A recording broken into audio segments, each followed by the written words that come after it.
നമ്മുടെ ശരീരത്തിൽ ഒരു ബയോളജിക്കൽ ക്ലോക്ക് ഉണ്ട്.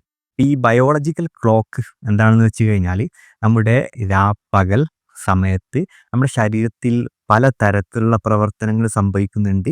ഇത് സമയാനുസൃതമായിട്ട് ആണ് നടക്കുന്നത്. അത് ഒരു പക്ഷേ ഹോർമോണിലുള്ള വ്യതിയാനമായിരിക്കും, അല്ലെങ്കിൽ നമ്മുടെ മെറ്റബോളിസത്തിലുള്ള വ്യതിയാനമായിരിക്കും. ഇതൊക്കെ രാവിലെ എന്താണോ നടക്കുന്നത് അതുപോലല്ല ഈവനിങ് സംഭവിക്കാം. ഇത് കൃത്യമായി ഷെഡ്യൂൾഡ് ആയിട്ടുള്ള രീതിയിൽ നടക്കാൻ വേണ്ടിയിട്ട് നമ്മുടെ ശരീരത്തിൽ ഇന്റേണലി ഒരു ക്ലോക്ക് ഉണ്ട്. ആ ക്ലോക്കിനെ പറയുന്ന പേരാണ് ബയോളജിക്കൽ ക്ലോക്ക്. ഈ ഒരു ക്ലോക്ക് നമ്മുടെ ഉറക്കത്തെയും ഇൻഫ്ലുവൻസ് ചെയ്യുന്നുണ്ട്.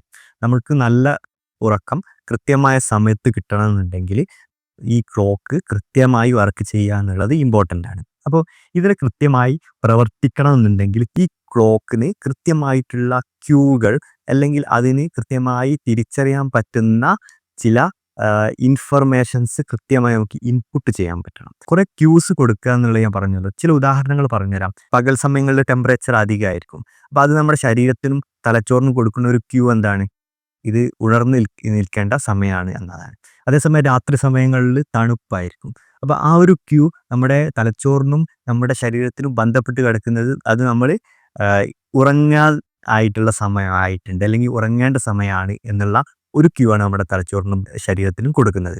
ഇനി മറ്റൊരു ക്യൂ ആണ് ഈ വെളിച്ചം. വെളിച്ചം കൂടുതലുള്ള സമയത്ത് അതിനർത്ഥം എന്താണ്? നമ്മൾ ഉണർന്നിരിക്കേണ്ട ഒരു സമയമാണ് എന്നുള്ളൊരു ക്യൂ ആണ്. അതേസമയം നമ്മൾ ഇരുട്ടാണെങ്കിലോ ഇരുട്ടുള്ള സമയത്ത് നമ്മൾ ഉറങ്ങേണ്ട ഒരു ക്യൂ ആയിട്ടാണ് കൊടുക്കേണ്ടത്.